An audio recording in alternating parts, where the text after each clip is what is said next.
Welcome to the second lecture on conduction of heat. In previous lecture I have discussed about thermal conductivity. In this video I am going to give you the concept of thermal diffusivity and thermal resistivity. So let's start. Thermal diffusivity. There is a very fine conceptual difference between thermal conductivity and thermal diffusivity. Still it's led always confusion among some of students. So let's understand it. Suppose you place a metallic rod over a fire. Suppose you placed one end over the fire, then other ends automatically get heated.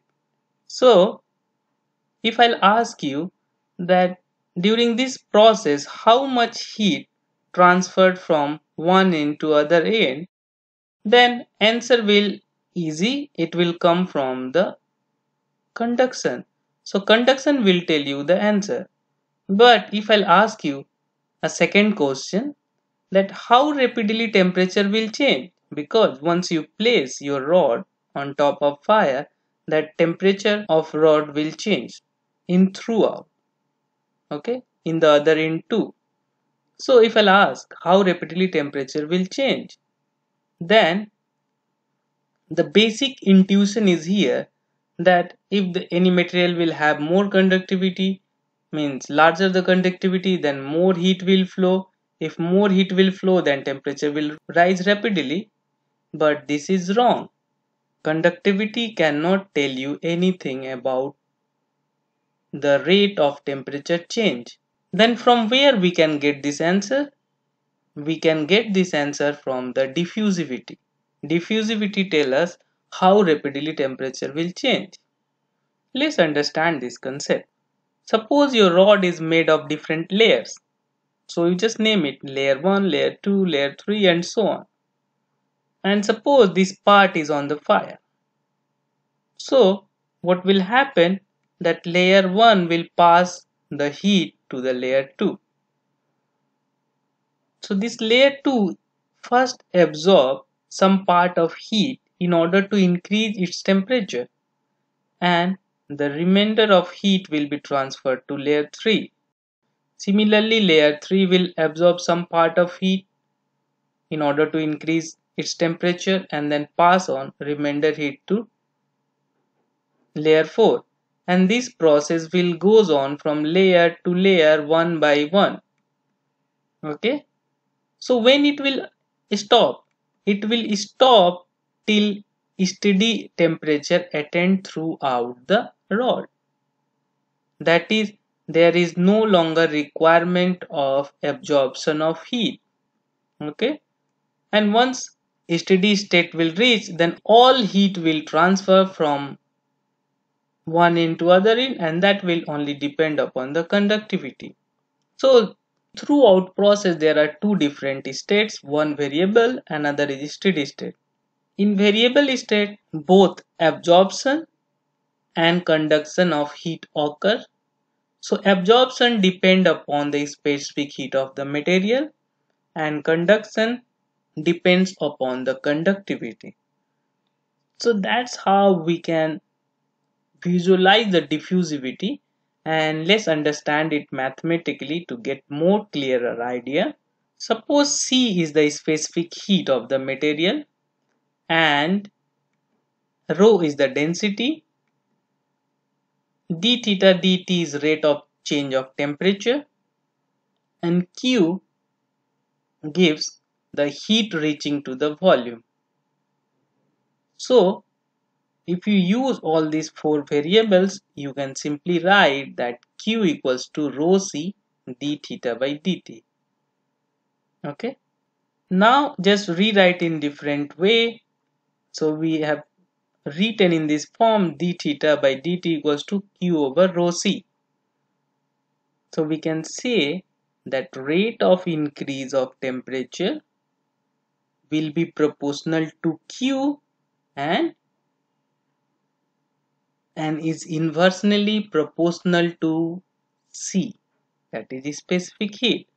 But we know that Q is proportional to K, conductivity. heat reaching to a volume or to that layer is proportional to conductivity of that material. So in other word, we can say rate of increase of temperature is proportional to conductivity and inversely proportional to specific heat. Okay, so just write it. Increase of temperature will depend upon K upon rho C, and this factor K upon rho C, because K is the conductivity, so K upon rho C is called the diffusivity. So now we can easily see that diffusivity tells us how rapidly temperature will change. It's not the conductivity, it's the diffusivity K over rho C. So now we know diffusivity, we know conductivity, we know they are different. So let's write it. So we can say that conductivity determines the amount of heat flow via conduction, whereas diffusivity determines the rapidity with which temperature changes during the variable process. Okay, so in variable process, diffusivity is more important than conductivity, and in heat you will find that diffusivity is coming often compared to the conductivity. Now let's move to another topic, thermal resistivity. So I have already discussed about it. Suppose we have a material slab. Okay, suppose we have a material slab of area A, and the separation between two phases is x, and they are placed in a temperature difference of theta 1 minus theta 2 such that theta 1 is greater than theta 2. So in that case, heat will flow from this phase to this phase. So under these circumstances, we can write the amount of heat flow equals to conductivity. Here dq is the amount of heat flow in a time of dt. So we can simply write dq equals to k area multiplied by temperature difference into time divided by x. Now just rewrite in this form. We just simply take dt in the denominator here. So dq upon dt equals to minus d theta by dx ka. Here why minus sign? Because we are writing it in the differential form, and here the minus sign is signifies that heat flows from higher temperature to lower temperature. Now suppose we are going in the positive x direction, so dx is positive but d theta is negative because temperature is lower this side compared to this.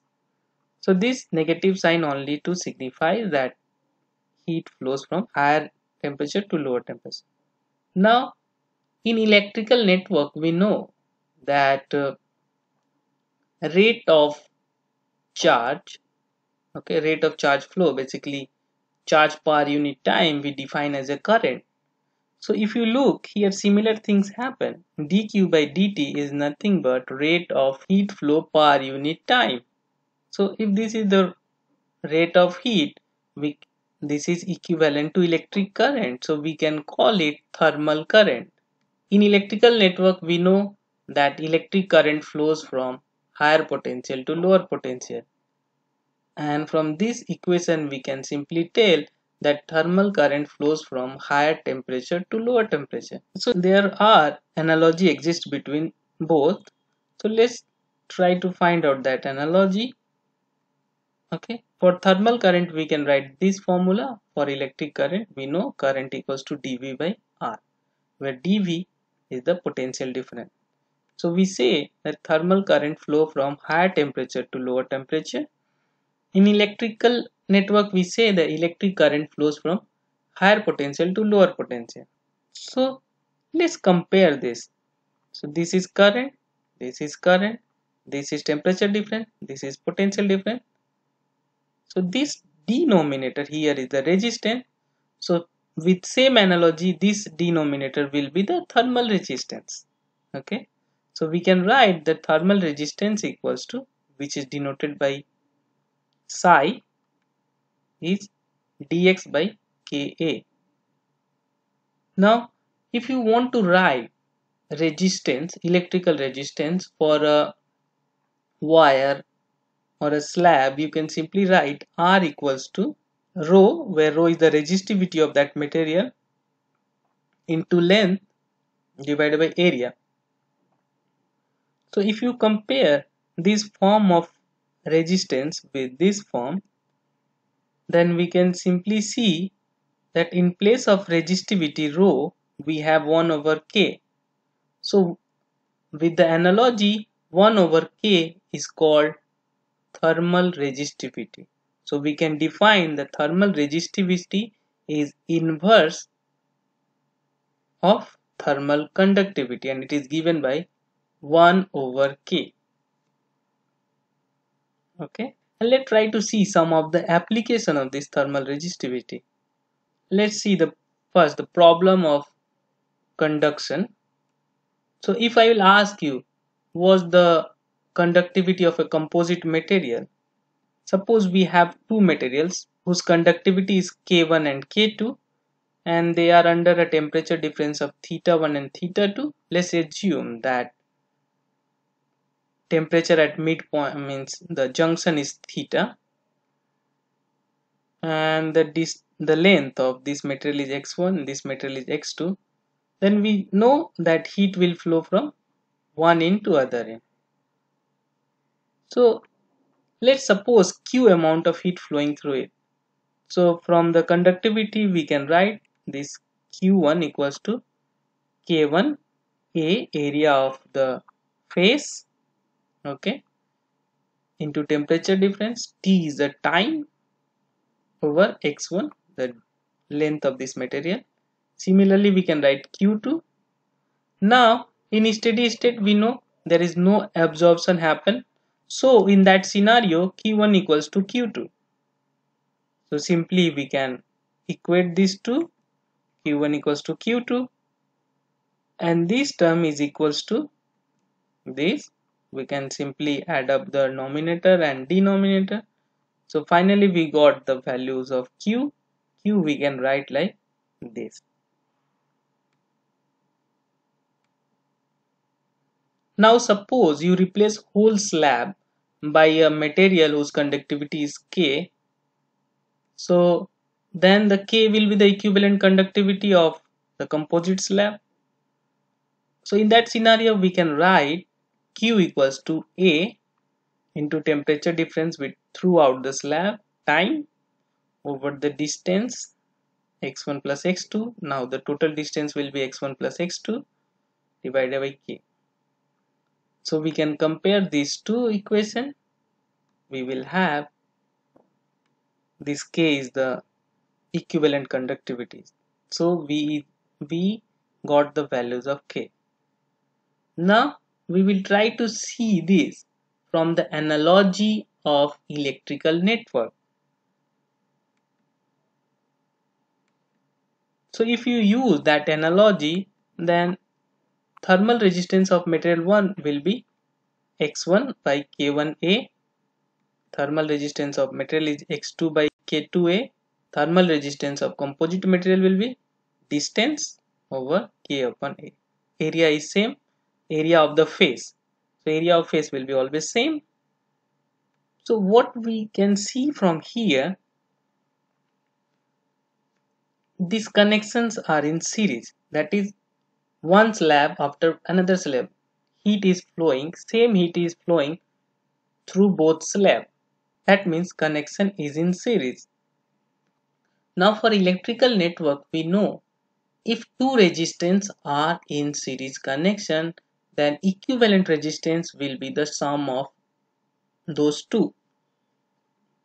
So if you use same analogy, we can simply write psi will be psi 1 plus psi 2.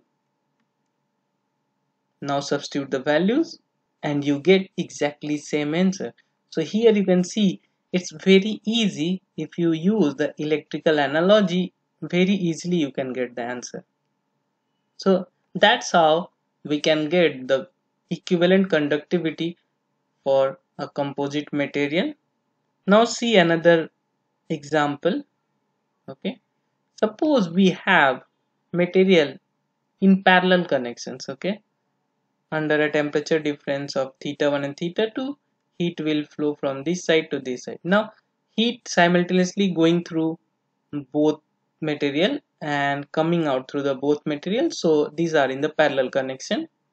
Okay, so in similar manner we can write the thermal resistance of material 1, thermal resistance of material 2, thermal resistance of composite material. Now distance is same for the composite material, only the area will increase, area will be A1 plus A2. So that's how we can write the thermal resistance of composite material. Here composite material means just replace this with a material whose conductivity is K and which allow exactly same heat flow. Okay, now what is the equivalent resistance in the case of parallel connection? So in electrical network we know that if R equivalent is given for a parallel connection is like 1 over R equivalent equals to 1 over R1 plus 1 over R2. So if we use same analogy, we can simply write that 1 over psi equals to 1 over psi 1 plus 1 over psi 2, and you just substitute and you get the answer for the conductivity. This is how easy to find out the conductivity of a composite material. So if you find any weird combination of parallel series, so just use the electrical analogy and you can easily find out. So it will be like a piece of cake for you to determine the equivalent conductivity. So hope I have made these two ideas clear to you. See you in next part. Thank you.